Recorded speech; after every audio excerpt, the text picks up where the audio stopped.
안녕하세요. 농사의 모든 것, 농업의 모든 것, 농업박사 박희권입니다. 오늘은 여러분과 귀농귀촌하기에 최적의 때가 언제인지에 대한 주제로 얘기를 나눠보려고 합니다. 참고로 저는 5년 전 2019년도에 귀농귀촌을 했습니다. 그때 제 나이가 30 중반이었는데요. 지금 와서 생각해보니까 그때 농업을 시작했던 게 저에게는 큰 행운이었다는 생각이 들었습니다. 그렇다고 혹시라도 오해하실까봐 미리 말씀드리는 건데, 농업에 대해 긍정적으로 얘기하려는 건 절대 아닙니다. 농사가 엄청 힘들어요. 저번에도 말씀드렸다시피 엄청 힘든 와중에 그나마 다행이라고 말씀드리고 싶은 거예요. 이 주제에 대해 결론부터 말씀드리면, 농사를 만약에 지으실 거라면, 결심을 하신 거라면 한 살이라도 더 젊었을 때 내려오시는 걸 추천드리고 싶습니다. 왜 그런지에 대해 지금부터 그 이유에 대해 말씀드리도록 하겠습니다.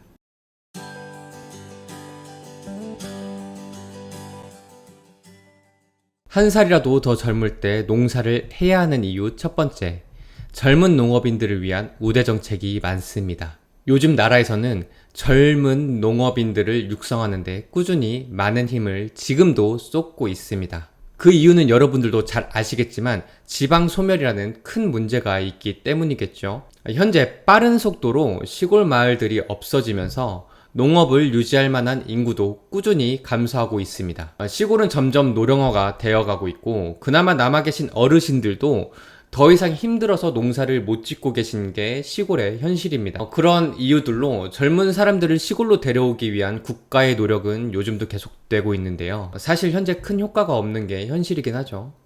그런 것들은 뒤로 하고, 예를 들면 농지은행에 있는 농지를 젊은 사람들에게 먼저 빌려준다거나, 농업정책자금, 다시 말씀드리면 융자죠. 융자도 잘해주는 편이에요.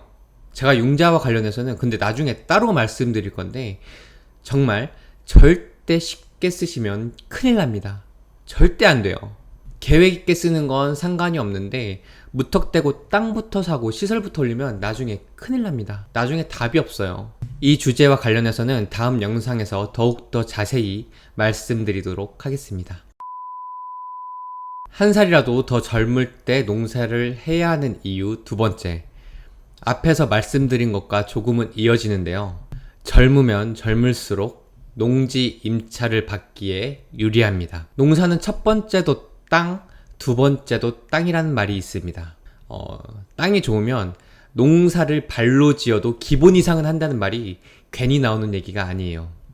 그만큼 농사의 7, 8알은 땅으로 결정이 나는데, 물론 모든 일에는 노력이 뒷받침되어야 되는 건 맞잖아요. 그런데 안 좋은 땅에서 아무리 노력을 한다고 하더라도 농사를 잘 짓는 건 결코 쉬운 일이 아닙니다. 그런데 앞에서 말씀드린 것과 같이 농지은행에서 저렴한 금액으로 농지를 빌려주는 국가제도가 있는데, 이게 나이가 젊으면 젊을수록 젊은 사람들 먼저 농지를 빌려주는 제도입니다.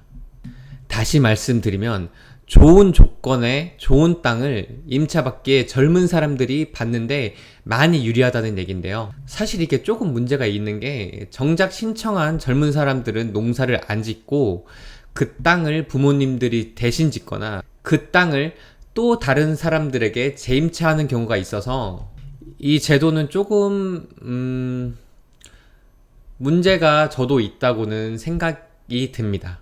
정작 필요한 사람들이 농사를 못 짓는 경우가 발생하니까 정말 농사를 짓는 분들만 농지를 임차했으면 좋겠어요. 그게 정말 당연한 거기도 하고요.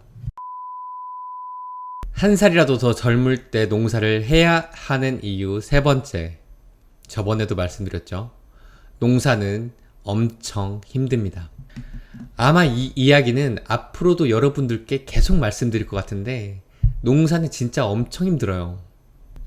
농사하면서 무거운 걸 든다거나 흙먼지를 조금 뒤집어 쓰는 건 아무 상관이 없어요. 잠깐 힘들고 마는 거니까.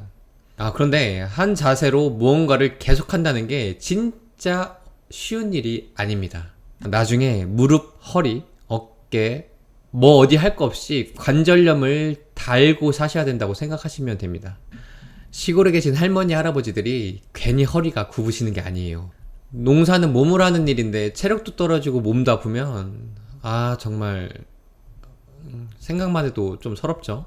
그나마 앞으로 시골에 적응하고 계속 농사를 하실 생각이시라면 나중에 노후에 하신다는 생각을 하시지 마시고 지금 이 순간 한 살이라도 더 젊을 때 농사를 하시는 걸 추천드립니다. 한 살이라도 더 젊을 때 농사를 해야 하는 이유 마지막 네 번째, 자동화되어가는 농업 시스템입니다. 옛날에는 상상도 못했는데 요즘은 드론으로 농약을 뿌리고 휴대폰 하나로 시설하우스 내부 습도, 온도를 조절합니다. 예전에는 직접 농부가 논에 들어가서 농약을 뿌리거나 하우스 개폐기를 손으로 열심히 돌렸던 풍경이 더욱더 익숙했는데 요즘 시골에선 드론들이 논밭을 날아다니거나 스위치 하나로 하우스를 관리하는 모습들이 더 자주 보입니다. 그리고 저도 영상으로 봐서 좀 놀란 게 있는데 외국에서는 드론들이 사과나 딸기 같은 과일들을 직접 수확을 해요. 그리고 그 과일들을 기계가 직접 포장까지 싹 다 합니다. 근데 생각해보면 이런 자동화된 시스템들을 사용하려면 기본적으로 컴퓨터나 스마트폰에 익숙한 사람들이 유리할 거잖아요. 그게 바로 젊은 세대일 가능성이 높다는 얘기입니다. 사람들이 주로 하던 일들을 앞으로 더욱더 자동화된 기계들이 대체할 가능성이 높은데 그걸 조종할 사람들이 있어야 그 기계가 정상적으로 작동을 할 거잖아요. 그래서 앞으로 젊은 사람들이 이런 작동법이라든가 스마트팜이라고 하죠. 그런 부분에 대해서 보편화가 됐을 때 조금은 유리하지 않을까라는 생각이 듭니다. 네, 오늘은 여러분과 귀농귀촌도 나이와 때가 있다는 주제로 대화를 나눠봤습니다. 끝까지 시청해주셔서 대단히 감사드리고 오늘도 좋은 하루 되시길 바라겠습니다. 감사합니다.